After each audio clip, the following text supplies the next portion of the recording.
Mi prometida se reencontró con su ex durante un descanso y me ignoró por semanas.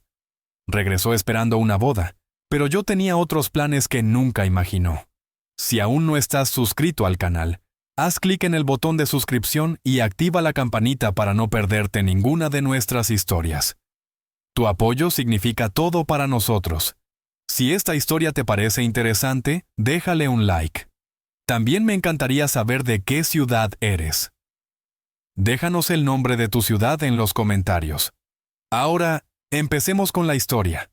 Hola a todos, bienvenidos de nuevo al canal. Prepárense porque la historia de hoy no es fácil de contar. Es un relato sobre la confianza hecha pedazos, sobre un descanso que escondía una dolorosa verdad y sobre la fuerza necesaria para negarte al hacer el plato de segunda mesa. Si alguna vez han sentido que su mundo se desmorona por la persona que más amaban, quizás entiendan un poco lo que viví. Esto va más allá de una simple ruptura. Esto es sobre descubrir que alguien que lo era todo para ti, te ve solo como una opción. Mi nombre es Mateo. Tengo 32 años. Esta historia comienza hace poco más de un año, en un momento que creí que era el más feliz de mi vida. Llevaba 4 años de relación con Elena. Ella con sus 30 años era inteligente, divertida. Tenía esa chispa que iluminaba una habitación. Conectábamos en todo, o eso pensaba yo. Éramos la pareja ideal, los que todo el mundo envidiaba un poco. Hablábamos de todo, compartíamos sueños, nos apoyábamos. Sentía que con ella podía ser yo mismo, sin filtros, sin miedos. Era mi mejor amiga, mi cómplice, el amor de mi vida. La pedida de mano fue perfecta, justo como la había imaginado, íntima, pero especial. Fue una noche en nuestra terraza bajo las estrellas con una cena que preparamos juntos. Cuando saqué la cajita y me arrodillé, sus ojos se llenaron de lágrimas al instante. Sus fue el sonido más dulce que jamás había escuchado. Una afirmación rotunda de un futuro que parecía brillante e inquebrantable. Nos abrazamos, reímos, lloramos de alegría, sintiendo que estábamos en la cima del mundo, listos para conquistar cualquier cosa juntos. El futuro se extendía ante nosotros como un lienzo brillante, listo para ser pintado con los colores de nuestros sueños. Inmediatamente empezamos a planificar la boda. Nos ilusionaba cada detalle, cada elección. Pasábamos horas navegando por internet visitando lugares. Nos enamoramos de una hermosa quinta con jardines extensos y un salón antiguo a las afueras de la ciudad, imaginando a nuestros amigos y familiares bailando bajo las estrellas. Discutíamos sobre la música, fantaseando con un grupo de mariachis para la hora de la fiesta, trayendo ese toque festivo y tradicional que tanto nos gustaba. Elegir las flores se convirtió en una misión divertida debatiendo entre rosas, lirios o algo más exótico. Hablamos de los padrinos pensando en parejas que representaran lo que buscábamos en nuestro matrimonio. La organización consumía nuestro tiempo y energía, pero era un tiempo feliz, lleno de complicidad, decisiones compartidas y la dulce anticipación de unir nuestras vidas. Todo iba viento en popa. Estábamos en la misma página, emocionados por dar el siguiente paso y construir nuestro hogar. Sentía una seguridad absoluta en nuestra relación, en nuestro futuro juntos. Sin embargo, si miro hacia atrás con honestidad, hubo un pequeño indicio, una grieta sutil en la fachada de nuestra aparente perfección que no quise ver en su momento. Días antes de que todo empezara a desmoronarse, noté a Elena un poco distante. No era una distancia física, sino emocional. Estaba pegada al teléfono más de lo normal, con una expresión preocupada o evasiva que desaparecía rápidamente si yo entraba en la habitación. La sorprendí un par de veces borrando mensajes rápidamente o cerrando ventanas de redes sociales en su laptop, como si no quisiera que viera lo que estaba haciendo. Había un aire de secreto a su alrededor que no había estado allí antes.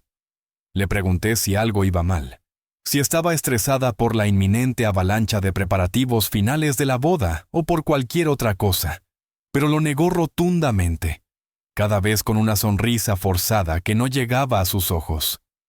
Me decía que eran cosas del trabajo o problemas sin importancia de una amiga que no quería que me preocuparan. Quise creerle. La amaba y confiaba plenamente en ella. Pensé que quizás sí, que el estrés de la boda estaba empezando a afectarle o que realmente estaba lidiando con algo que no se sentía cómoda compartiendo todavía. Fue justo después de ese pequeño periodo de distancia, de esa sensación de algo no dicho que llegó con la noticia. De la nada me dijo que necesitaba ir a su ciudad natal a varias horas de viaje hacia el sur por carretera para estar con su hermana Isabel. Según ella, Isabel estaba pasando por un momento muy difícil, algo personal y complicado, y necesitaba su apoyo incondicional que solo ella, como hermana mayor y confidente, podía brindarle. Lo enmarcó como una necesidad urgente de desconectar de la rutina de nuestra vida y la presión de los preparativos, de oxigenar la mente en un entorno familiar y de paso ayudar a su hermana a superar la crisis. Me dijo que serían solo un par de semanas, que el tiempo lejos nos vendría bien a ambos para apreciarnos más, y que volvería renovada y lista para seguir con los preparativos de la boda con energías renovadas. Aunque me pareció un poco repentino y dramático, dada la supuesta magnitud del problema de Isabel, del cual no me dio detalles específicos, no dudé. Sabía lo unida que era a su familia, especialmente a Isabel. La abracé con fuerza. Le di un beso largo, lleno de amor y confianza. Le dije que la apoyaba y que la echaría de menos cada minuto. Empacó una pequeña maleta, como si de verdad fuera solo por unos días, y se fue con la promesa de llamarme en cuanto llegara y de mantenerme informado. Los primeros 2 días después de su partida transcurrieron con una normalidad tranquilizadora. Me mandó mensajes al llegar, confirmando que el viaje había sido bien y que ya estaba instalada en casa de sus padres. Aunque inicialmente dijo que se quedaría con Isabel, supuse que la casa familiar era el punto de reunión. Me llamó esa primera noche para decirme que estaba bien. Me contó alguna trivialidad sobre el viaje y el reencuentro con sus padres. Todo parecía ir según lo previsto. Una pausa temporal en nuestra rutina, nada más. Mi inquietud inicial sobre su distancia previa y la repentinidad del viaje se disipó un poco, pero al tercer día todo cambió de forma abrupta y desconcertante. Recibí una llamada suya a media tarde. La tomé con alegría, esperando una conversación relajada. Quizás que me contara más sobre cómo estaba ayudando a Isabel, pero su voz sonaba tensa, forzada, como si estuviera leyendo un guión o conteniendo una emoción muy fuerte. Mateo dijo después de un silencio incómodo al saludarme: «Necesito hablar contigo sobre algo. Es difícil de decir. Creo que necesito tiempo para pensar». Mi mundo, que hacía un momento giraba con normalidad, se detuvo bruscamente. La sangre se heló en mis venas. «¿Tiempo? ¿Pensar en qué, Elena?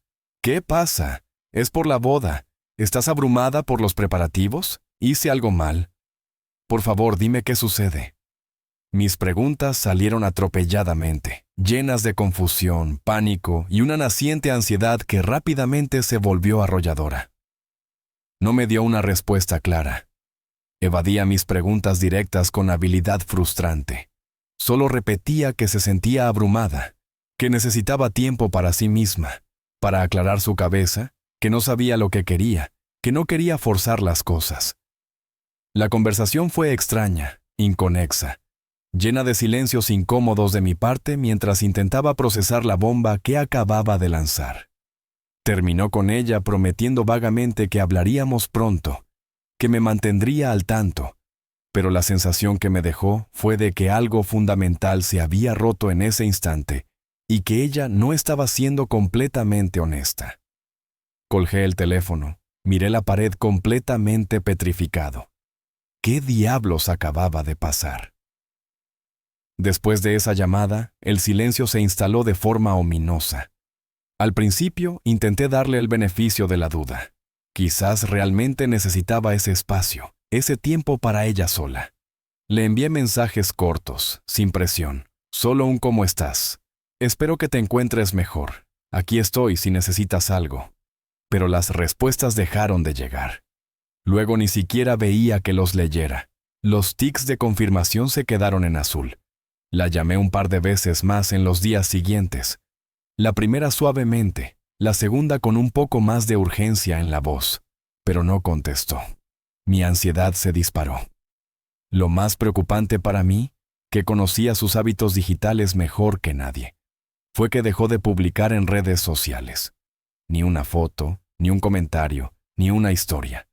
Su perfil se volvió una tumba digital, un silencio sepulcral que contrastaba con su vida social activa y pública. Era como si hubiera desaparecido del mapa. La confusión y el pánico se transformaron rápidamente en una angustia helada que me oprimía el pecho. Empecé a perder el sueño. Daba vueltas en la cama repasando cada conversación reciente, buscando alguna señal, algún indicio de que esto iba a suceder. Pero no encontraba nada. Todo parecía normal, feliz, justo antes de que se fuera. Me rebosaba de preocupación, sin entender por qué esta mujer, que supuestamente me amaba y con la que iba a casarme, de repente se aislaba de esta manera. No aguanté más la incertidumbre. Contacté a Isabel, su hermana, la supuesta razón de su viaje. Esperaba que me diera alguna explicación, algo que aliviara esta pesadilla, un atisbo de la verdad. La respuesta de Isabel fue exasperantemente vaga, fría y cortante por mensaje de texto. Mateo, lo siento, no la he visto mucho estos días. Está en casa de mis padres. Supongo que necesita su espacio. No sé nada más de lo que te haya contado ella. No te agobies. La brevedad, la falta de empatía y la forma en que evitó dar cualquier detalle o mostrar preocupación por mí me parecieron extrañas, como si estuviera ocultando algo, o peor aún, estuviera al tanto de la situación y no quisiera involucrarse o tuviera instrucciones de no hablar. Sentí, con una certeza creciente, que la familia de Elena la estaba encubriendo, o al menos facilitando su aislamiento de mí. Empecé a darle vueltas a esas pequeñas señales que había ignorado en mi confianza. La conversación extraña que creí oír días antes de su viaje. Ese fragmento sobre alguien que volvía o un hombre que me pareció familiar, pero no identifiqué. Ahora ese recuerdo vago adquiría tintes siniestros. Tenía que ver con su tiempo para pensar. Recordé el comentario de mi tía Clara, esa mujer sabia con una intuición infalible que siempre me había leído como un libro. Habíamos ido a visitarla poco antes del viaje de Elena y al despedirse, tía Clara me abrazó con fuerza. Un abrazo que ahora recordaba como inusualmente largo. Y me dijo mirándome a los ojos con una dulzura mezclada con algo parecido a la preocupación o la melancolía. Mateo, hijo, eres un buen hombre de gran corazón. Espero que Elena sepa lo afortunada que es de tenerte a su lado. A veces las personas al sentir la presión del futuro se confunden con los caminos que creían haber dejado atrás. En ese momento sonreí y asentí pensando que se refería a viejas amistades o a la vida de soltero. Ahora esas palabras resonaban en mi cabeza con una claridad escalofriante, como una advertencia profética que no supe descifrar a tiempo. La sensación de ser excluido, de que me ocultaban algo importante, me carcomía. Intenté contactar a otro miembro de su familia con el que me llevaba bien, un primo lejano de Elena, Carlos González, con el que coincidía de vez en cuando en reuniones familiares, y teníamos buena química. Le pregunté si sabía algo, si Elena estaba bien, si pasaba algo grave con Isabel o su familia. Su respuesta, también por mensaje, fue igualmente evasiva. «Hombre, Mateo, sí, está por aquí con mi tía Sofía, doña Sofía». La madre de Elena. Creo que está pasando por un momento delicado. Por eso no habla mucho. Por lo que sé, necesita estar tranquila y no quiere hablar con mucha gente ahora. Ya te llamará ella, supongo, cuando se sienta mejor. Tú no te preocupes. Era obvio. Elena no quería hablar conmigo y su familia por las razones que fueran, lealtad a ella, desconocimiento de la magnitud real o complicidad. La estaba encubriendo o al menos facilitando su aislamiento de mí, presentándolo como una necesidad de espacio personal. Mis amigos, Javier y Sofía, me veían sufrir demacrado por la falta de sueño y la angustia. Me daban ánimos, me invitaban a salir para distraerme, pero mi mente estaba obsesionada. Javier, el que siempre buscaba la calma y el pragmatismo, me decía: Mateo, entiendo que estés, pero dale el espacio que pide, tío. Quizás realmente solo está agobiada con lo de su hermana y la presión de la boda. Ya volverán a la normalidad y te explicará. Pero Sofía, siempre más intuitiva y directa, no estaba de acuerdo. Sus palabras eran un espejo de mi propio temor. Mateo, sé que la quieres y confías en ella, pero esto no es normal. Elena no es así. Desaparecer así de la noche a la mañana, sin una explicación real después de lo de la llamada, no es darle espacio. Es una falta de respeto total y un comportamiento sospechoso. Algo gordo está pasando y me da mala espina. Sus palabras validaban mi creciente terror. No sabía qué era, pero sentía en lo más profundo de mi ser que el tiempo para pensar de Elena no tenía nada que ver conmigo, ni con el estrés de la boda en la forma que ella lo decía. Sentía que había otra razón, una razón que no se atrevía o no quería confesar. Las semanas se arrastraron con una lentitud agónica. Cada día sin noticias era más largo y pesado que el anterior. Pasaba horas mirando el teléfono con la pantalla en la mano, esperando un mensaje, una llamada, cualquier señal de vida, cualquier explicación. Pero nada. La confusión inicial se transformó en una angustia helada que se instaló permanentemente en mi pecho, quitándome el aire. ¿Por qué este silencio absoluto? ¿Qué había hecho yo o qué estaba pasando en su vida que justificara este abandono repentino y total? Era tan terrible lo que le pasaba que no podía decírmelo a mí, su prometido, o peor aún, tenía que ver conmigo de alguna manera que ella no quería o no podía admitir. La falta de respuestas me estaba volviendo loco. La paciencia que al principio había intentado mantener a flote con la esperanza de que simplemente necesitaba procesar algo, se agotó por completo. Ya no podía seguir así, en este limbo de incertidumbre y dolor, sin saber si mi prometida estaba bien, si seguíamos comprometidos, si toda nuestra vida juntos se había evaporado sin un adiós borrada por un hito tiempo. Sentía que mi vida entera estaba en pausa forzada, esperando una señal que nunca llegaba. Decidí que no podía esperar más, no podía seguir torturándome con especulaciones y miedos.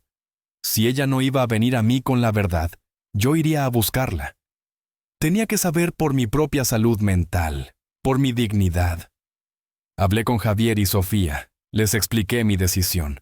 Javier seguía reticente, preocupado de que empeorara las cosas. Mateo, piénsalo bien. Sí necesita espacio, pero Sofía me apoyó sin dudar. Tienes que ir, Mateo. No puedes vivir así. Necesitas respuestas y ella te las debe. Sopesé las opciones, el riesgo de invadir su espacio contra la agonía de la incertidumbre. Decidí que el silencio y la falta de honestidad eran peores que cualquier conversación incómoda o dolorosa que pudiera tener. Era una decisión tomada por necesidad de claridad, por autorrespeto y por la desesperación de un hombre al que le habían arrebatado su futuro sin explicación. Empaqué una pequeña bolsa con esencial para una noche. Metí mi cargador de teléfono, algo de ropa limpia, cosas básicas. Llené el tanque del coche. El viaje era largo, varias horas de carretera, un trayecto que antes habríamos hecho juntos, riendo y cantando. Ahora lo enfrentaba solo con el peso de la incertidumbre. Tenía todo ese tiempo para pensar, para prepararme mentalmente para cualquier escenario, para convencerme de que quizás todo era un malentendido, que ella solo estaba pasando por una crisis personal ajena a nuestra relación, algo tan abrumador que la hizo cerrarse y que al verme, al hablar cara a cara, todo se arreglaría con un abrazo y una explicación. Me aferraba a esa esperanza, por irracional que fuera, como un náufrago a un trozo de madera. Pero justo cuando estaba a punto de salir de la ciudad, ya en el coche con las manos en el volante, o quizás ya en la carretera, no lo recuerdo con exactitud porque el impacto borró los detalles menos importantes. Recibí un mensaje. Era de Carlos González, el primo lejano de Elena con el que me llevaba a bien, el mismo que me había respondido vagamente sobre ella días atrás. Esta vez el mensaje no era evasivo, era casual, casi inocente en apariencia, un comentario al vuelo, pero sus palabras cayeron sobre mí como una losa. Decía, ¿qué onda, Mateo? Espero que estén bien. Oye, qué casualidad. Estuve de paso por ciudad natal de Elena por trabajo hace unos días y vi a Elena. Estaba en nombre de un café conocido o una zona céntrica que yo conocía de visitas anteriores a la ciudad. Y estaba con un chico. Creo que era Diego. ¿Te acuerdas de su ex de la universidad? Vaya coincidencia, ¿no? Se veían muy entretenidos, riendo y todo. El mensaje de Carlos me paralizó por completo. Diego, su ex. No un ex cualquiera, no una vieja historia sin importancia. Diego, el ex, el primer amor de Elena, con quien tuvo una relación muy intensa en la universidad. Una historia de amor apasionada que terminó de forma dramática, dejándola, según me había contado ella misma en confianza, muy marcada por el dolor de la ruptura. Era un hombre que rara vez mencionaba, y cuando lo hacía era con una mezcla de melancolía y la certeza de que era un capítulo cerrado. El aire dentro del coche se volvió denso, sofocante. La casualidad que mencionaba Carlos no me pareció casual en absoluto. Se veían muy cómodos, riendo y todo. Esas frases resonaron en mi cabeza una y otra vez como una campana fúnebre para mi relación. Elena había pedido un tiempo, un descanso para ir a su ciudad natal, supuestamente para apoyar a su hermana Isabel en una crisis, pero estaba pasando el tiempo cómodamente y riendo con Diego. La pieza encajó con una precisión terrible, pero el cuadro que formó era desolador y lleno de traición. Las palabras de Carlos, ese comentario casual, confirmaron mis peores miedos y le dieron un propósito terrible al silencio de Elena, a su evasión, a su necesidad de tiempo para pensar. Ya no era confusión o crisis personal ajena a nuestra relación, era algo mucho más doloroso, personal y directo. Era una traición. Pisé el acelerador. La rabia y el dolor se mezclaron con la determinación. Necesitaba llegar. Ahora más que nunca, el viaje se convirtió en una misión para confirmar una verdad que ya sentía en mis entrañas. Después de varias horas de viaje, conduciendo casi en piloto automático, con el mensaje de Carlos repitiéndose en mi mente, llegué a la ciudad natal de Elena.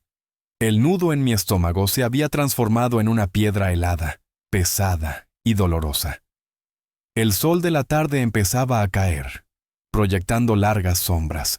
Conduje directamente a la calle de sus padres. La casa familiar, que antes representaba un refugio, un lugar de calidez y bienvenida donde yo había sido recibido tantas veces con los brazos abiertos, ahora me parecía una fortaleza inexpugnable. El epicentro de la mentira y el secreto. El corazón me latía con fuerza en las sienes, martillando un ritmo frenético contra mis costillas mientras aparcaba el coche a unos metros de la entrada. Apagué el motor y me quedé sentado por un momento, respirando hondo, tratando de encontrar la calma que no tenía. Me bajé del coche, la bolsa de viaje colgando inerte de mi mano. Caminé por la acera. Cada paso se sentía pesado, cargado de la expectativa del enfrentamiento. Llegué a la puerta. Dudé un instante antes de levantar la mano para llamar. Por un momento temí que nadie abriera, que la casa estuviera vacía, o que simplemente no me abrieran al verme allí sin avisar después de semanas de silencio. Pero reuní el valor, llamé al timbre y esperé. Se abrió la puerta y quien abrió fue doña Sofía, la madre de Elena. Su rostro, al verme allí parado en el umbral, pasó de la sorpresa inicial a una incomodidad y nerviosismo evidentes que intentó disimular sin éxito. Sus ojos se abrieron ligeramente, su boca se entreabrió en una o silenciosa, casi un jadeo ahogado. Había una fracción de segundo de duda y pánico en su mirada antes de que se recompusiera, sus rasgos faciales adoptando una máscara de sorpresa forzada. «Oh, Mateo», murmuró, su voz un poco más aguda de lo normal. «Qué sorpresa verte por aquí. No te esperábamos». Su postura era tensa y aunque no cerró la puerta del todo, había una clara reticencia en su gesto y en la forma en que se interponía en el umbral. «Elena no está. Está un poco indispuesta ahora». Descansando, añadió rápidamente, buscando mis ojos con una mirada evasiva, clara señal de que mentía. Intentó bloquear sutilmente el paso con su cuerpo, esperando que yo aceptara la excusa y me fuera. Pero yo, con la imagen del mensaje de Carlos y la confirmación de su deshonestidad que mandó por dentro, no iba a ceder. Con toda la cortesía que pude reunir, mi voz tensa pero firme, le dije: «Lo sé, doña Sofía. Sé que no me esperaban y no tengo intención de molestar, pero necesito hablar con Elena. Es importante, muy importante. Estoy aquí porque no he tenido noticias suyas en semanas y estoy muy preocupado. Y hay algo que necesito aclarar con ella cara a cara». Doña Sofía dudó un momento más. Su mirada seguía evasiva, pensando rápidamente en otra excusa o en cómo manejar la situación. Parecía atrapada. Mi determinación debió ser clara en mi rostro, o quizás la verdad en mis ojos la hizo flaquear. Finalmente suspiró imperceptiblemente una exhalación de resignación a regañadientes, y se hizo a un lado abriendo la puerta un poco más. «Pasa, pasa», dijo en voz baja, casi un murmullo, su voz cargada de preocupación y derrota. El ambiente en la casa, incluso desde el recibidor, se sentía pesado, cargado de una tensión palpable. No era la calidez familiar que recordaba de mis visitas anteriores. Era el aire denso y silencioso de un secreto guardado a la fuerza. Entré en la casa. El recibidor estaba impecable, ordenado hasta el exceso, como si hubieran estado limpiando para distraerse. Doña Sofía me guió al salón. Me senté en el sofá, el mismo sofá donde me había sentado tantas veces, sintiéndome parte de la familia.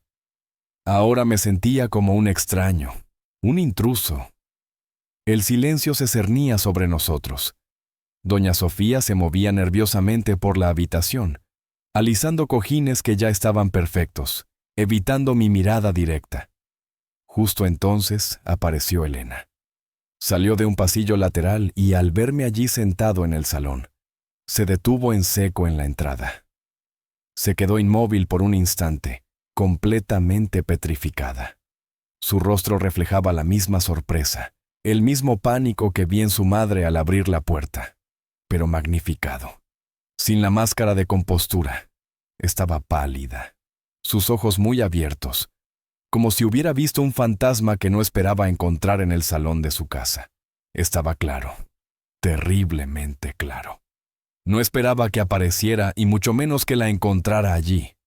Hubo un momento de silencio cargado de tensión, en el que simplemente nos miramos. Ella de pie, yo sentado con doña Sofía moviéndose nerviosamente, una figura periférica en esta escena. Finalmente, Elena, con un esfuerzo visible, rompió el silencio con voz apenas audible, temblorosa. «Mateo, Dios mío, no pensé que vendrías». Se sentó en un sillón individual frente a mí, sus movimientos rígidos, incómodos. Doña Sofía, después de unos segundos de vacilación, dijo algo sobre ir a la cocina a preparar algo de café o agua, una excusa transparente para dejarnos por ahora solos. Aunque yo sentía su presencia nerviosa en la casa, probablemente escuchando desde la cocina, Elena intentó iniciar una conversación superficial, un intento patético de crear una normalidad que ya no existía. El viaje, bien. «Encontraste fácil la casa, mucho tráfico en la carretera. ¿Quieres algo de beber?» Parecía que estaba recitando un guión aprendido a medias, una forma torpe de ganar tiempo o evitar el tema real. Su voz sonaba forzada, antinatural. Esa farsa me revolvió el estómago. Aumentó mi ira contenida y mi determinación de llegar al fondo de todo. Respondí con monosílabos, mi mandíbula tensa, mis ojos fijos en los suyos, buscando una verdad que no llegaba en sus palabras vacías. No pude soportar la farsa por mucho tiempo más. La tensión era insoportable. El nudo en mi garganta se hizo insoportable. Una mezcla de miedo, rabia y dolor, con toda la calma que pude reunir. Aunque mi corazón latía con una fuerza desbocada contra mis costillas, y mi voz estaba tensa al borde del quiebre, la interrumpí. «Elena», dije, mi voz más firme de lo que esperaba, negándome a participar en su juego de normalidad. Deja de fingir, por favor. No vine hasta aquí para hablar del tráfico. Necesito saber qué está pasando. ¿Por qué me has ignorado por semanas? ¿Por qué desapareciste así sin una palabra real después de esa extraña llamada? Y lo más importante, ¿por qué Carlos me dijo que te vio con Diego hace unos días? Solté el nombre de Carlos y Diego deliberadamente para que supiera que ya tenía información que no podía negarlo. La mención de Diego, su ex, tuvo el efecto deseado. Mencionar a Carlos y a Diego la tomó completamente por sorpresa. La palidez de su rostro aumentó, si es que eso era posible. Se quedó sin habla por un instante, sus ojos desviándose rápidamente, evitando mi mirada directa. Se mordió el labio inferior, un tic nervioso que conocía bien. Ya no podía negar el encuentro. Estaba acorralada. El aire en el salón se llenó de un silencio cargado de tensión, roto solo por el sonido distante de la loza en la cocina, donde supuse que doña Sofía escuchaba. Después de unos segundos que parecieron una eternidad, un silencio denso y cargado de secretos, Elena finalmente habló. Su voz era apenas un susurro rota, como si temiera que las paredes la oyeran o como si cada palabra fuera un esfuerzo inmenso. Me encontré con Diego cuando llegué aquí, dijo, todavía evitando mi mirada, observando fijamente sus manos que estaban entrelazadas en su regazo. «Encontraste», repetí, el cinismo tiñendo mi voz, hirviéndome la sangre, recordando la descripción de Carlos de verlos muy cómodos, riendo y todo. Carlos dijo que te vio en zona o café específico, sentados juntos, riéndose, pareciendo muy entretenidos. Eso es encontrar un simple cruce en la calle y por un encuentro casual desapareciste de mi vida por semanas. Acorralada de nuevo por mi pregunta directa y el conocimiento que tenía, su voz se volvió un poco más firme, con un matiz de desesperación y autodefensa al intentar justificar lo injustificable. No fue planeado, fue en lugar, supermercado, calle, etc. Una coincidencia. Y sí, terminamos hablando. Nos sentamos un rato. Luego, tras otra pausa tensa, otro suspiro entrecortado, soltó la confesión más dura, la que confirmó mis peores miedos. Y he estado pasando tiempo con él. Después de eso, quería ver si sí había sentimientos sin resolver. La frase sentimientos sin resolver golpeó mi estómago con la fuerza de un puñetazo. Un dolor agudo y helado me atravesó el pecho. Miré a la mujer sentada frente a mí, la mujer con la que iba a casarme en pocos meses, la mujer que supuestamente me amaba, y en ese instante sentí que no la reconocía en absoluto. Era como mirar a una extraña. Sentimientos sin resolver, repetí. Mi voz cargada de incredulidad, asombro y una inmensa tristeza que rápidamente se transformó en rabia contenida. Sentimientos sin resolver. Elena, estamos prometidos. Estamos planeando una boda, una vida juntos. ¿Cómo puedes decir eso? Mientras me ignorabas, me dejabas en la oscuridad. Estabas pasando tiempo con tu ex para ver si sentías algo por él. ¿Qué clase de persona hace eso? Ella seguía justificándose, su voz con un matiz de desesperación y un toque de autocompasión, intentando parecer la víctima de sus propias circunstancias. No quería casarme con dudas, Mateo. Necesitaba estar segura. Necesitaba saber por ambos. No quería empezar nuestro matrimonio con algo pendiente del pasado.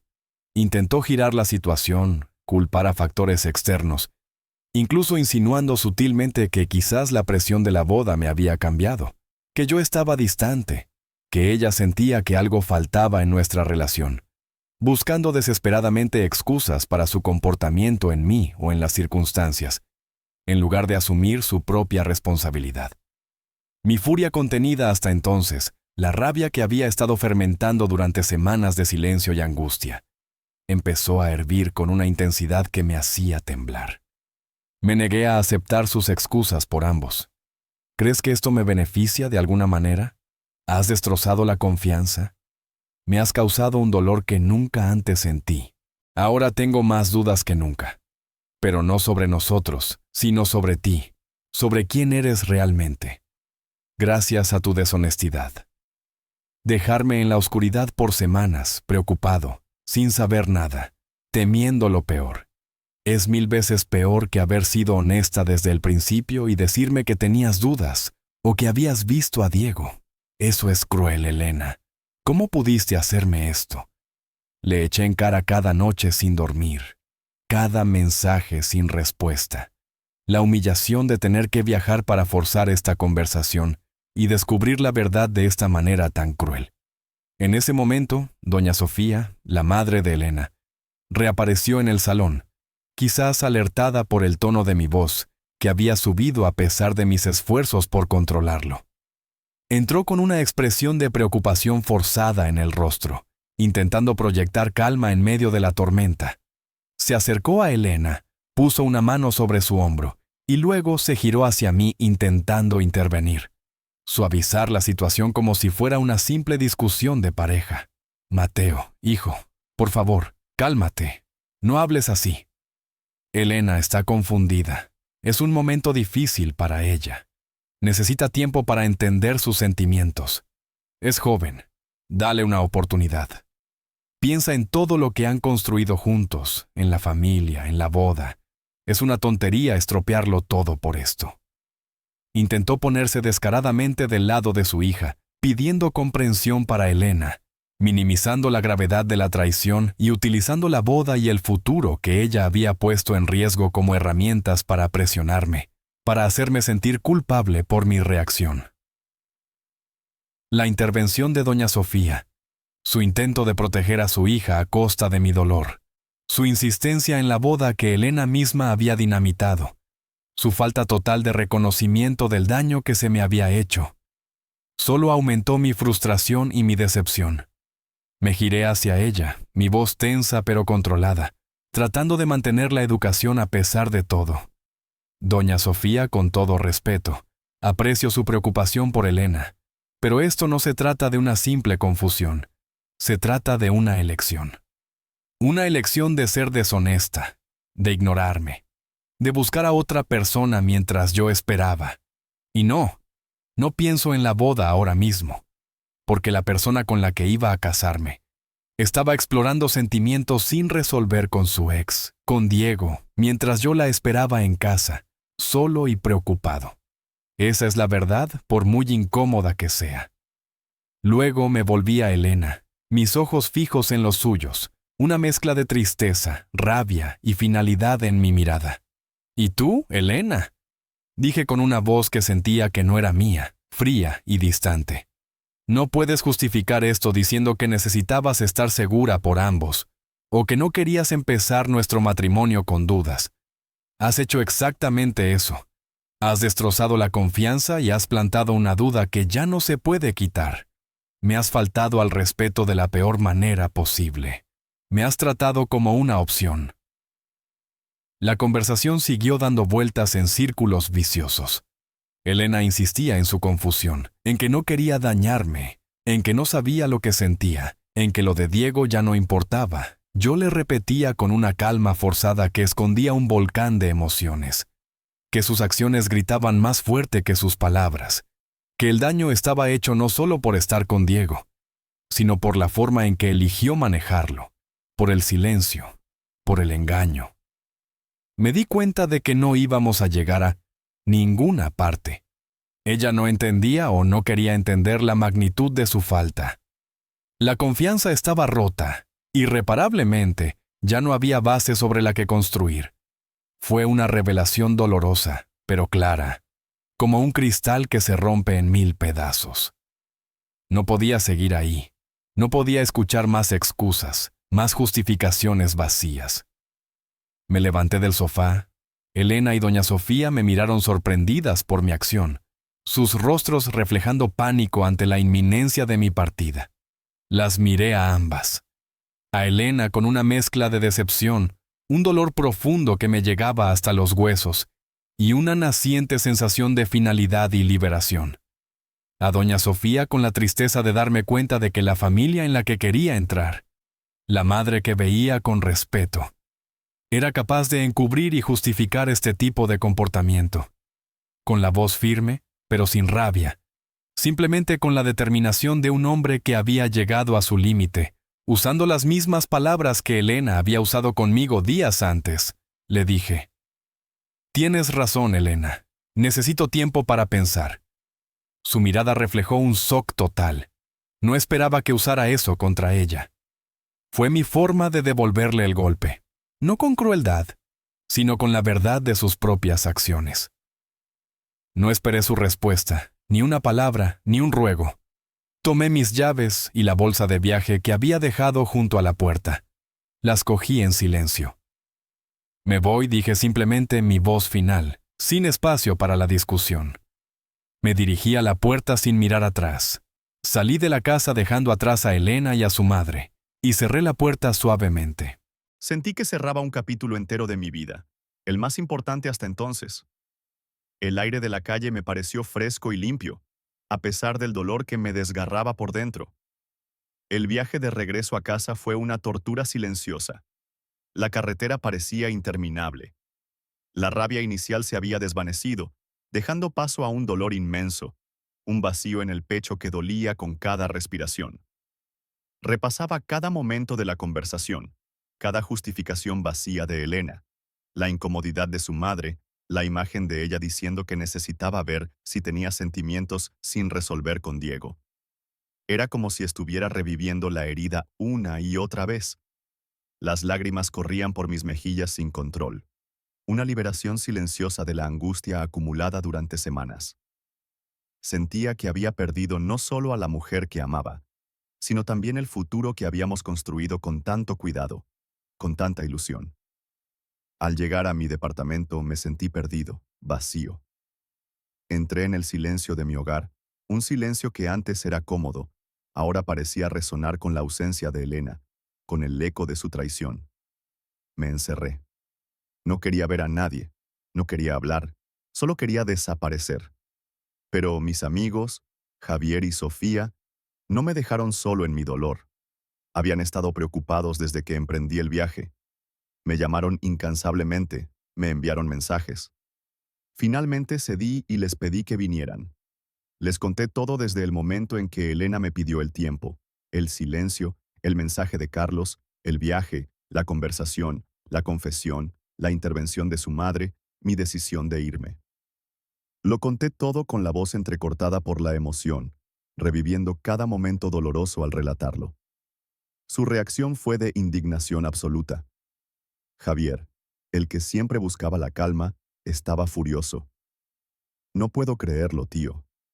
Después de todo lo que vivieron, desaparecer así, sin explicaciones, para irse con su ex, y encima te encubren. Es una falta de respeto enorme, una crueldad». Sofía, la más directa y visceral, fue implacable. Sus palabras eran un espejo de mi propia rabia y mi propio sentido de injusticia. «Te lo dije, Mateo. Algo no cuadraba en ese silencio. Y si ella estaba considerando a su ex mientras tú la esperabas para casarte, planeando vuestra vida, no te merece ni ahora ni nunca. No te sientas idiota por confiar en ella, Mateo. El problema no es tuyo. El problema es de ella por ser una deshonesta, una inmadura y una egoísta». Sus palabras, aunque duras, fueron un ancla en mi tormenta emocional. Escucharlos, sentir su indignación genuina, me ayudó a validar mis propios sentimientos y, sobre todo, a no culparme a mí mismo por lo sucedido. Me recordaron que la responsabilidad de la ruptura recaía por completo en las acciones y decisiones de Elena. En los días siguientes, la conversación con Javier y Sofía continuó. Me ayudaron a analizar la situación, a verla con perspectiva. Sofía me hizo ver que las pequeñas señales que ignoré, la distancia, el teléfono, la vaga explicación del viaje, eran, en retrospectiva, síntomas claros de que algo andaba mal antes de que se fuera. Recordé de nuevo a tía Clara. Sus palabras ahora tenían un significado escalofriante, una advertencia que no supe escuchar. Decidí llamarla. Le conté todo desde el principio, sin omitir detalles, con la voz todavía temblorosa por la emoción. Escuchó con una paciencia infinita, sin interrumpir, solo con un suspiro ocasional de empatía. Cuando terminé, su voz era suave, llena de comprensión y una profunda sabiduría que solo dan los años. Oh, mi niño, dijo con una calidez que me llegó hasta el alma. Qué doloroso debe ser. Pero escúchame bien, Mateo. A veces las personas se pierden en sus propios laberintos de dudas, miedos o egoísmo, sin importar a quién arrastren con ellas en el proceso. No fue culpa tuya, Mateo. Tú construiste con amor y confianza, con un corazón sincero. Ella eligió romperlo con engaño y deshonestidad.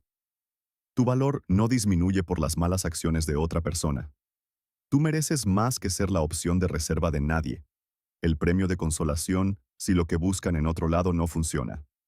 Hiciste lo correcto al irte. Es doloroso ahora, inmensamente doloroso, pero es el camino hacia tu propia paz y tu propio valor. Su consuelo, su comprensión profunda, su validación incondicional fueron un bálsamo para mi alma herida. Durante las siguientes semanas, el silencio de Elena continuó. No me sorprendió. Sentí que no tenía el valor o quizás la capacidad de enfrentar lo que había hecho y el daño que había causado. Sin embargo, no todo fue silencio total desde su lado. Recibí un par de mensajes de texto de doña Sofía, la madre de Elena, intentando mediar o minimizar la situación, actuando como emisaria. Mateo, decía uno, Elena está muy mal, muy arrepentida de cómo pasaron las cosas. Quiere hablar contigo, explicarte mejor. Dale una oportunidad. Otro decía, hijo, piensa en la boda, en todo el esfuerzo que pusimos, en la ilusión de las familias. ¿De verdad vas a dejar que se pierda todo por esto? Ella te quiere. Era un intento claro de usar la culpa y la presión familiar para manipularme, respondía doña Sofía con educación, pero con una firmeza que no dejaba lugar a dudas.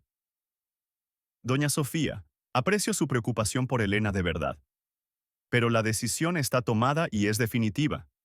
Se acabó. La confianza se rompió irreparablemente por las acciones de Elena, no solo por lo que hizo, sino por cómo lo manejó, por el silencio y la deshonestidad.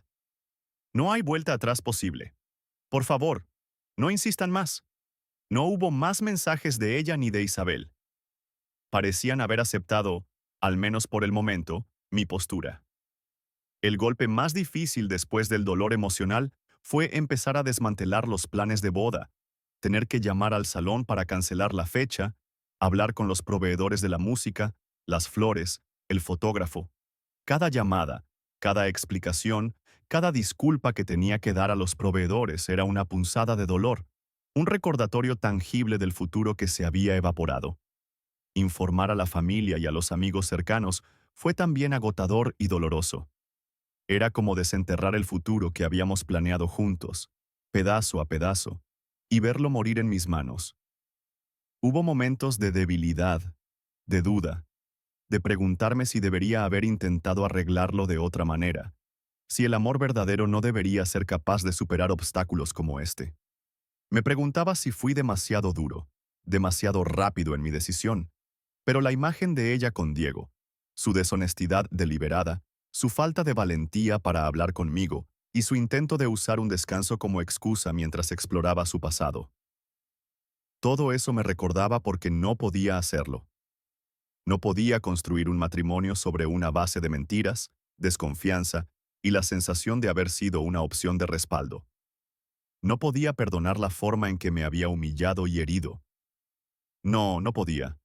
No merecía eso. Merecía un amor transparente, honesto y recíproco. Lenta, pero dolorosamente, empecé a aceptar la nueva realidad.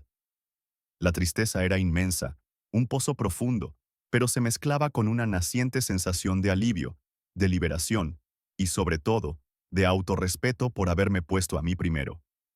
Empecé a enfocarme en mí mismo, en sanar, en recuperar mi vida ladrillo a ladrillo. Volví a mis hobbies. Pasaba más tiempo con mis amigos Javier y Sofía. Su compañía y su apoyo incondicional fueron vitales en esos meses. Volví a ir al gimnasio, a leer, a hacer cosas que me gustaban y que había dejado de lado por la vorágine de la planificación de la boda.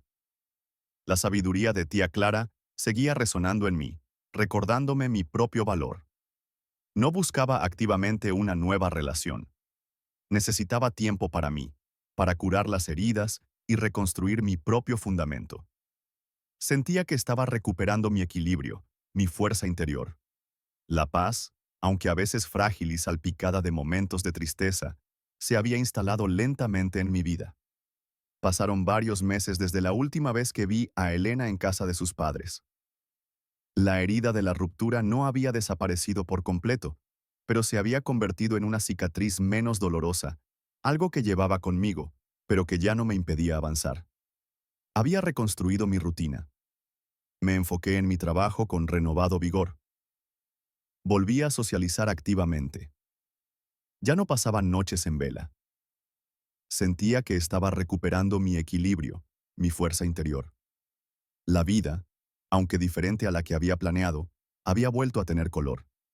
Y entonces, cuando menos lo esperaba, cuando ya empezaba a sentir que el capítulo Elena estaba definitivamente cerrado, volvió a aparecer. Fue un sábado por la tarde, un día soleado y tranquilo. Estaba en casa relajado, leyendo un libro en el sofá, disfrutando de la paz de mi departamento. Oí llamar a la puerta. No esperaba a nadie. Pensé que quizás era Javier pasando a saludar sin avisar algo que hacía de vez en cuando. Me levanté y fui a abrir la puerta. Y allí estaba Elena, parada en el umbral de mi departamento, con una sonrisa en el rostro, vestida de forma casual, pero arreglada, como si fuera una visita de fin de semana normal. No alguien que me había ignorado por meses después de destrozarme y de que yo la dejara en la puerta de su casa.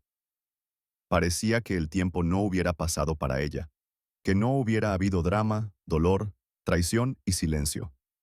«Hola, Mateo», dijo con la misma casualidad que si nos hubiéramos visto el día anterior. Me quedé inmóvil por la sorpresa. Mi mente se bloqueó por un instante. Estaba alucinando. Era real. No podía creerlo. Hola, Elena», dije. Mi voz tensa por la incredulidad. Instintivamente, sin pensar demasiado, me hice a un lado para que pasara. Entró en mi departamento con una familiaridad que me resultó extraña y dolorosa, como si todavía fuera su hogar, su espacio. Miró alrededor. «Qué limpio y ordenado lo tienes todo», comentó con un tono ligero, como si fuera una vecina que venía a pedir azúcar y hacía un comentario trivial. Se dirigió al salón y se sentó en el sofá. El mismo sofá donde nos habíamos abrazado innumerables veces, donde habíamos compartido secretos y sueños. Me quedé de pie por un momento, observándola completamente desconcertado por su actitud. ¿Qué demonios estaba pasando por su cabeza? ¿Cómo podía actuar así? Mi mente corría tratando de entender su presencia allí, sin avisar después de todo lo que había pasado. Sentía una mezcla de shock, confusión y una naciente rabia ante su descaro. Ella se sentó en el sofá, me miró y palmeó el cojín a su lado. «Siéntate, Mateo», dijo con una tranquilidad que me resultó exasperante. «Tenemos que hablar». Me senté rígido en el otro extremo del sofá, manteniéndome a distancia. Me preparé mentalmente para algún tipo de disculpa profunda, una explicación detallada de lo que había pasado, un reconocimiento del daño que había causado, quizás remordimiento.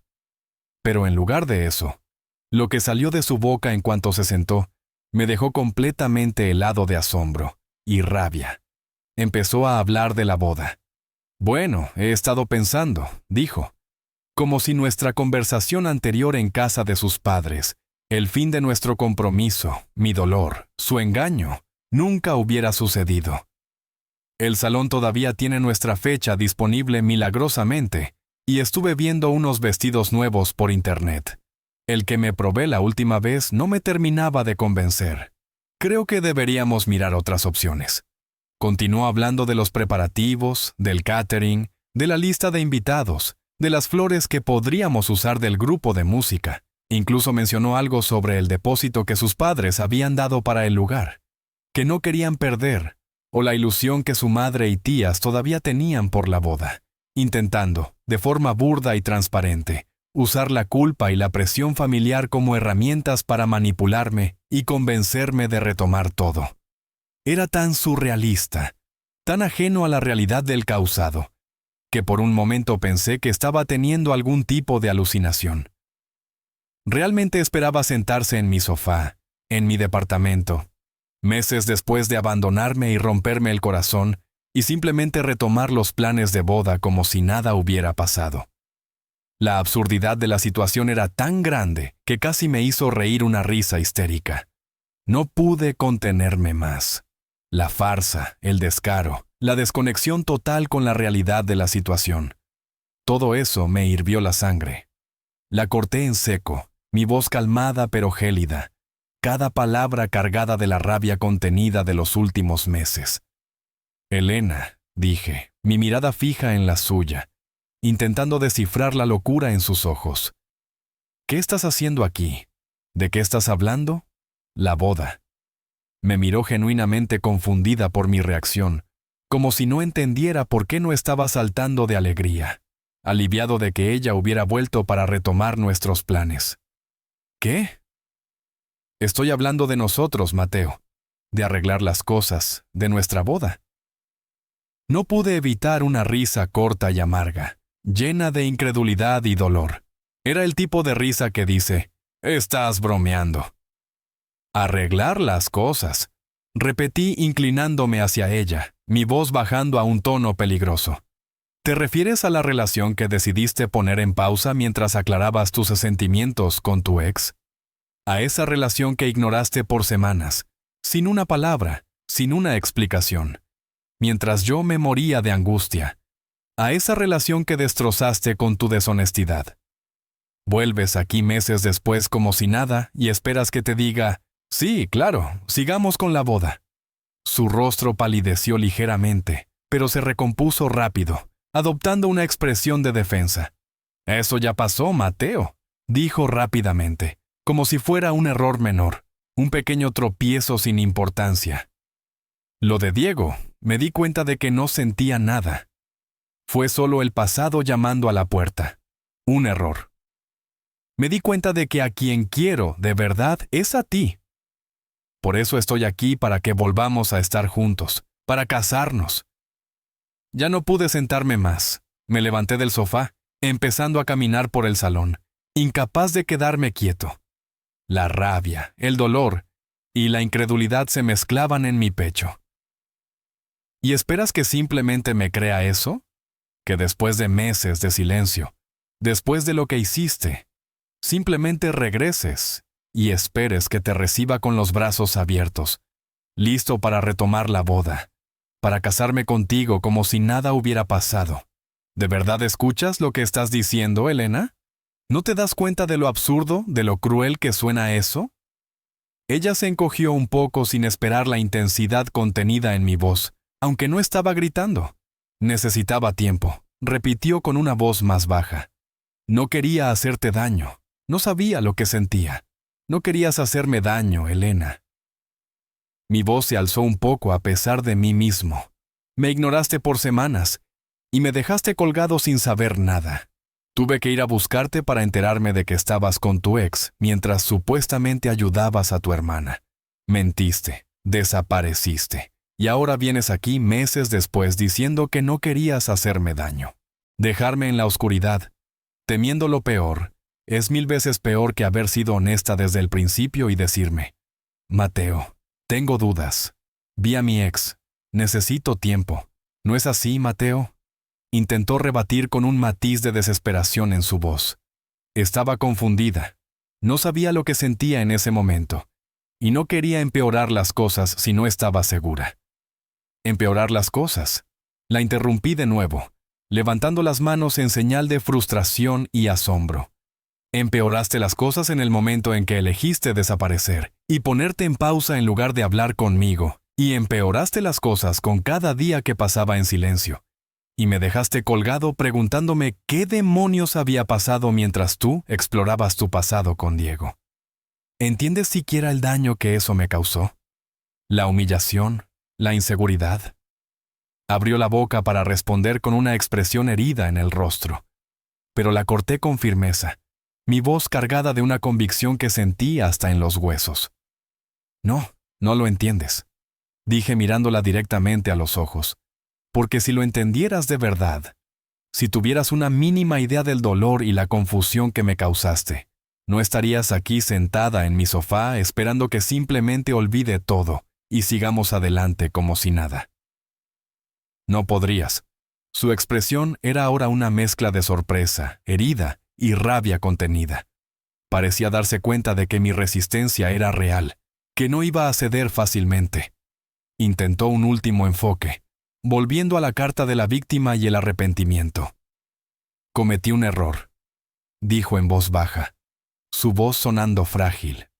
Lo sé que me equivoqué mucho, pero estoy aquí ahora, Mateo. Quiero arreglarlo. Quiero que volvamos. Haré lo que sea necesario. Harás lo que sea, repetí, la misma risa amarga asomando, esta vez con más cansancio que rabia. Dices eso como si fuera alguna especie de promesa que borra todo lo demás. Pero la verdad es, Elena, que has roto algo fundamental. Has destrozado la confianza. ¿Cómo puedo creer que harás lo que sea hoy cuando mañana podrías volver a sentirte confundida y desaparecer de nuevo? ¿Cómo puedo confiar en que no harás esto otra vez la próxima vez que un sentimiento sin resolver llame a tu puerta? Bajó la mirada a sus manos que estaban entrelazadas y vi que seguía llevando el anillo de compromiso en su dedo. Mi anillo. El símbolo de un futuro que ella misma había demolido. Sentí una punzada de ira al verlo allí, como si tuviera algún derecho a llevarlo después de todo lo que había pasado, después de su deshonestidad y su descaro. Volver con voz tajante, sin pensar. La orden salió de mi boca con una finalidad que me sorprendió incluso a mí mismo. Quítatelo, levantó la vista, sobresaltada por la brusquedad de mi tono. ¿Qué? El anillo, dije señalando su mano. Mi voz era baja, pero firme. Quítatelo. No te lo quedes. No tienes derecho a llevarlo. No después de todo esto. No después de lo que hiciste y cómo te comportaste. Sus ojos se abrieron con una sorpresa casi infantil, y por un momento pareció que iba a negarse, a argumentar, a intentar manipular. Pero mi mirada, la frialdad en mi rostro, la falta total de vacilación en mi voz debió convencerla. Lentamente, con movimientos torpes y temblorosos, se quitó el anillo de compromiso de su dedo anular. El pequeño círculo de metal, brillante y caro, pareció pesar 1 tonelada al quitarlo. Con un gesto lento y deliberado, lo colocó sobre la mesita de centro entre nosotros. Era un símbolo final de la ruptura, un puente quemado definitivamente. Se quedó sentada por un momento, mirándome con una expresión de derrota en el rostro, como si todavía esperara que cambiara de opinión, que dijera algo, cualquier cosa, que pudiera arreglarlo todo, que pudiera devolverle el anillo, que pudiera retroceder el tiempo. Pero yo solo la miré de vuelta, mi rostro impasible, mi decisión firme e inamovible. No dije nada. No había nada más que decir. ¿De verdad? ¿Esto es todo? Mateo preguntó finalmente, la voz apenas un susurro, quebrada por la emoción, pero no por el arrepentimiento que yo pudiera creer. Simplemente se acabó así. Sí, Elena, dije. Mi voz firme y sin vacilar cada palabra resonando en el silencio del salón. Se acabó. Estoy hecho. Se terminó. No soy una opción, Elena. No puedes poner nuestra relación en pausa para irte a explorar tu pasado o ver si lo que tienes en otro lado funciona y luego regresar meses después, cuando te conviene, esperando que esté aquí, esperándote, listo para retomar donde lo dejamos. Eso no es amor, Elena. Eso es egoísmo. Y yo merezco más que eso. Sus labios temblaron visiblemente, como si quisiera decir algo más, quizás suplicar, quizás maldecir, no lo sé. Pero no dijo nada.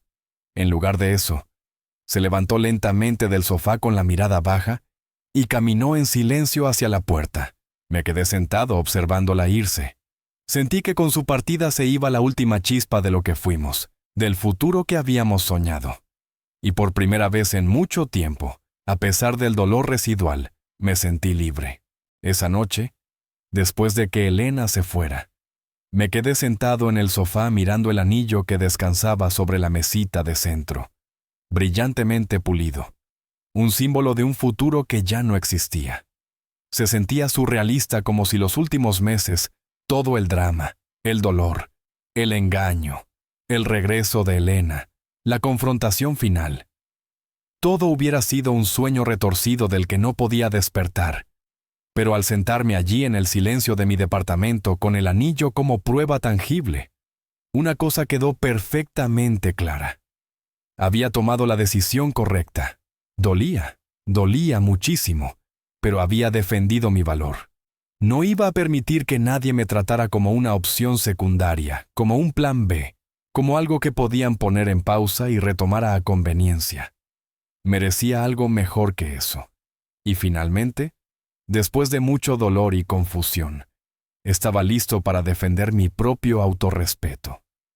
Elena se había ido y, aunque la tristeza persistía, se mezclaba con una inmensa sensación de alivio y de paz. Anterior. Las secuelas de la ruptura se extendieron más allá de mi esfera puramente emocional y personal. La amenaza velada de Elena al irse. Te arrepentirás de esto. No creas que esto queda así. No fue una frase vacía lanzada al aire en un momento de rabia. No tardó en manifestarse primero de formas sutiles y luego de maneras más directas e inquietantes. Empezaron a circular rumores entre amigos mutuos.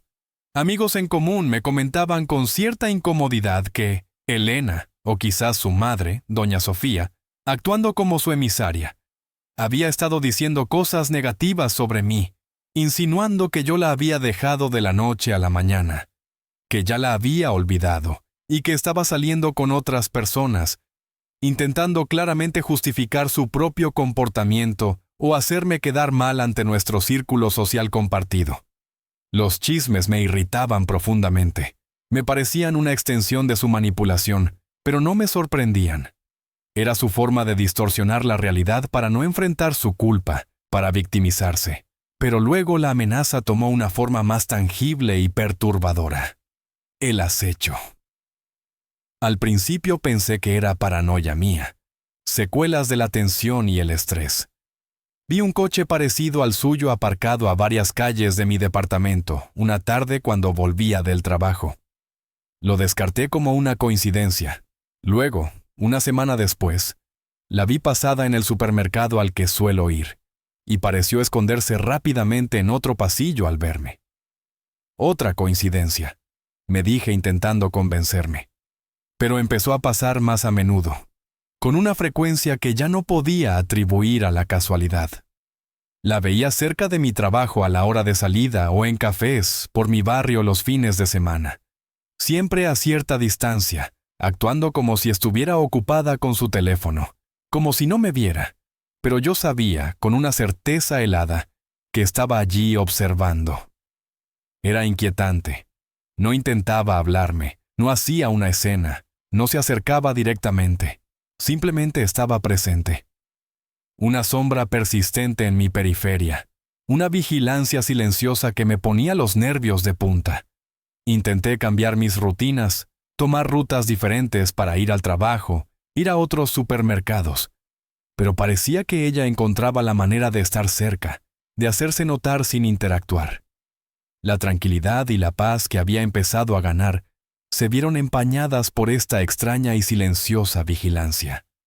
Sentía que mi espacio personal estaba siendo invadido, que su obsesión no había terminado con la ruptura. Era su forma retorcida de ejercer algún tipo de control, de recordarme que no había terminado con nosotros en su cabeza, de cumplir su amenaza, de hacerme arrepentir, de hacerme sentir incómodo. En medio de este estrés y esta extraña situación, Mía, la amiga de Elena y la misma con la que me había reunido brevemente antes, me contactó de nuevo. Ella también había oído los rumores que circulaban. Quizás incluso había notado la actitud extraña de Elena. Me envió un mensaje preguntando cómo estaba, si todo estaba bien, si necesitaba algo. A pesar de mi recelo inicial, pensando en cómo se conectaba todo con Elena y el posible chisme. Valoré su genuina preocupación y el apoyo que me había ofrecido en el pasado, en los momentos más difíciles de la ruptura. Respondimos mensajes un par de veces, Me dijo que Elena estaba pasando por un momento difícil, que no la reconocía, pero sin dar detalles específicos de su comportamiento conmigo. Se ofreció a tomar un café o comer algo solo para hablar y para asegurarse de que yo estaba bien. Aunque estaba cauteloso, sentía que necesitaba hablar con alguien más allá de mi círculo íntimo, alguien que pudiera tener una perspectiva diferente y que ya estuviera tangencialmente involucrado en el drama. Acepté su invitación para un café, dejando claro amablemente que solo buscaba una conversación amistosa, nada más. Quedé con Mia para tomar un café en un local discreto. La atmósfera fue relajada, al menos al principio. Hablamos de cosas triviales, de cómo iban nuestras vidas, de trabajo. Mia fue, como la vez anterior, una buena oyente y se mostró empática con el difícil proceso que había vivido. Me sentí un poco más ligero después de hablar con ella, después de compartir parte de la carga con alguien fuera de mi círculo inmediato. Durante la conversación, Mia hizo algunos comentarios que me hicieron pensar, quizás sin darse cuenta sobre la situación de Elena. Y al final del café, Mia me miró con una expresión seria, pero amable, casi protectora. «Mateo, de verdad, y te lo digo sinceramente», dijo con una calidez genuina. «Eres un gran tipo y te mereces ser feliz. Mereces a alguien que te valore de verdad, que no te dé por sentado, que sepa lo que tiene». Sus palabras fueron amables, llenas de buena intención.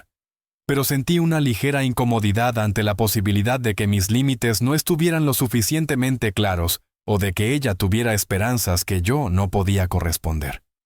Le agradecí sinceramente su apoyo y su amistad. Y volví a ser claro, amablemente, pero con firmeza, en que en ese momento solo buscaba amistad y recuperarme, que no estaba listo para nada más. Poco después de esa reunión con Mia, el acecho de Elena se intensificó de forma notable. No sé exactamente cómo se enteró de que estuve con Mia.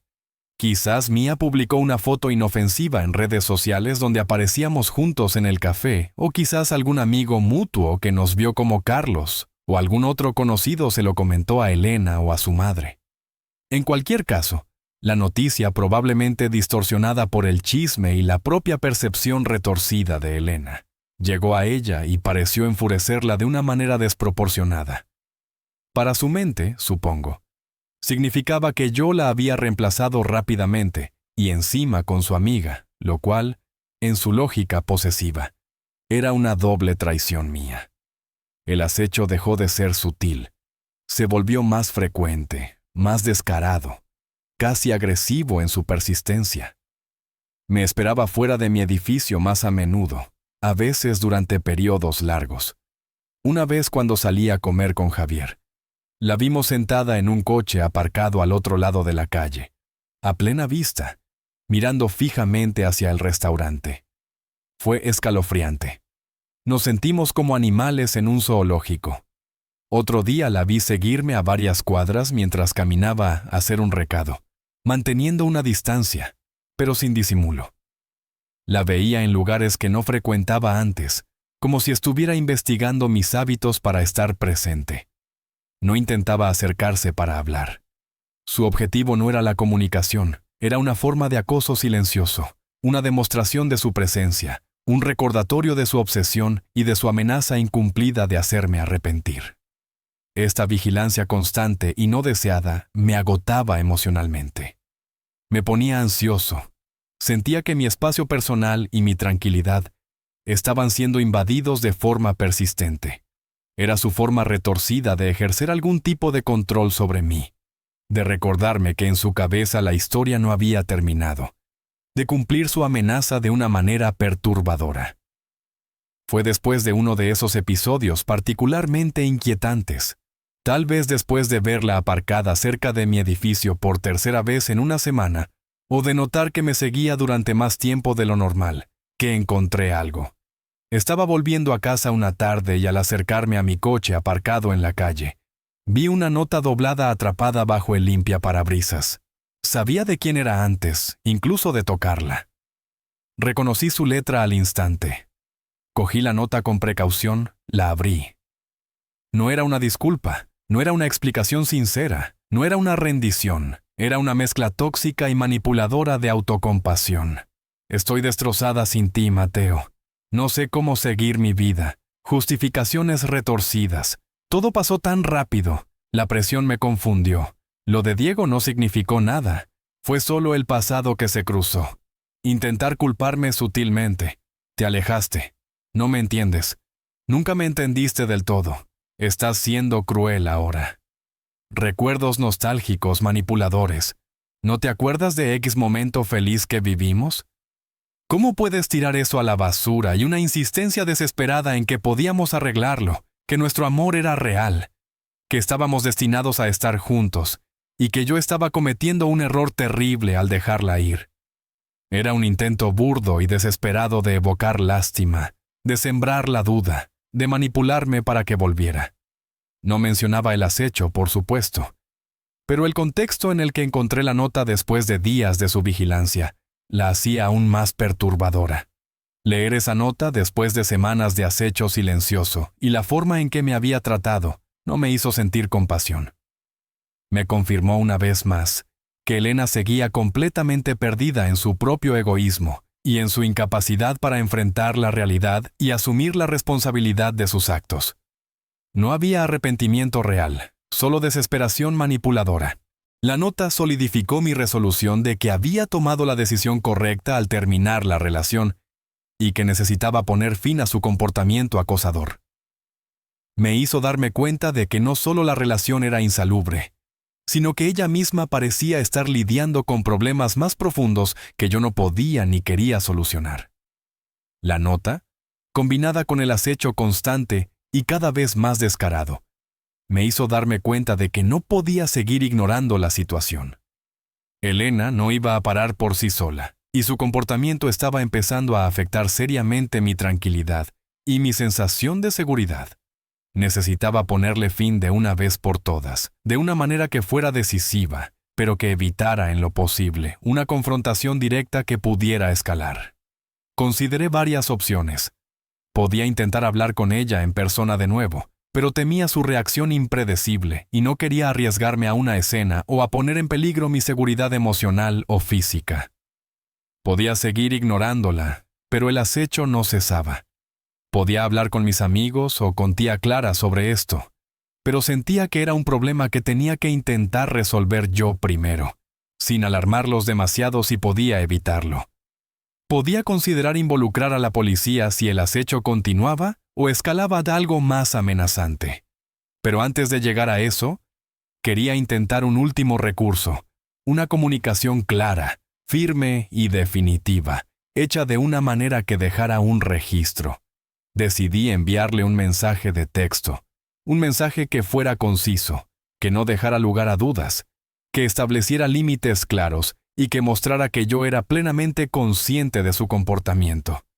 Algo que fuera mi última palabra sobre el tema de su presencia en mi vida. Algo que la obligara a enfrentar el hecho de que yo sabía lo que estaba haciendo y que no lo iba a tolerar. Cogí mi teléfono, respiré hondo para calmar mis nervios. Abrí la aplicación de mensajería y busqué su contacto. Mis dedos se movieron sobre el teclado, escribiendo el mensaje que llevaba días formulando en mi cabeza. Quería que fuera directo, sin emoción. Solo hechos y límites. Escribí: Elena, sé que me estás siguiendo. Te he visto en varios lugares, cerca de mi casa, de mi trabajo, en otros sitios. Necesito que sepas que soy consciente de tu presencia. Esto tiene que terminar. Nuestra relación se acabó y no voy a cambiar de opinión. No hay vuelta atrás posible. Entiendo que quizás sea difícil para ti, pero este comportamiento de seguirme no es sano para ninguno de los dos y me está causando malestar. Por favor, deja de contactarme de cualquier manera y de acercarte a mí. Necesito que respetes mi espacio y mi decisión de seguir adelante con mi vida. Si este comportamiento de acecho no cesa de inmediato, me veré obligado a considerar otras opciones para asegurar mi tranquilidad y mi seguridad. Espero sinceramente que no lleguemos a eso. Por favor, déjame seguir mi camino en paz. Leí el mensaje varias veces. Era firme. Ponía un límite claro al mencionar que la había visto. Establecía las consecuencias de no parar, considerar otras opciones y reiteraba que la relación había terminado. No daba espacio para la discusión, la manipulación o las excusas. Era un acto de autopreservación y de recuperación del control. Finalmente, con la mandíbula apretada por la determinación, pulsé enviar. No hubo respuesta a mi mensaje ni en ese momento ni en los días siguientes.